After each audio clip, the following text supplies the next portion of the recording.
Hello అండి అందరికీ. ఈ పిల్లలు ఉన్నారే, ఎవరు ఏది తింటే అదే కావాలంటారు. పోనీ చేసి పెడితే తింటారా? ఒకరోజు తిని చాలు చాలు అంటారు.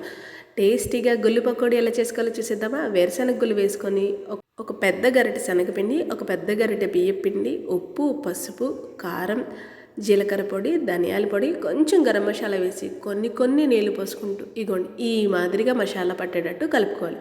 పకోడీ వేయించుకోవడానికి కడాయి పెట్టి ఆయిల్ వేసుకొని ఆయిల్ బాగా వేడెక్కాక నాలాగా వేలు కలుచుకోకుండా నిదానంగా పకోడీ వేసుకొని మంచిగా రెండు వైపులా గోల్డెన్ కలర్ వచ్చేదాకా వేయించుకోవాలి. హై ఫ్లేమ్లో పెడితే లోపల పప్పు మాడిపోతుంది, చేదుగా ఉంటుంది. అస్సలే ఈ పిల్లలు ఏమీ తినరు. ఇప్పుడు ఇలా చేస్తే అస్సలు తినరు. కాబట్టి కొంచెం జాగ్రత్తగా గుళ్ళన్నిటిని కూడా మంచిగా ఇలా వేయించేసుకొని ఫైనల్ టచ్ కొంచెం ఉప్పు, మరి కొంచెం కారం, ఇంకొంచెం జీలకర్ర పొడి వేసి టాస్ చేసుకుంటే సూపర్గా ఉండే గుళ్ళు పకోడీ రెడీ. సూపర్గా ఉంటుంది.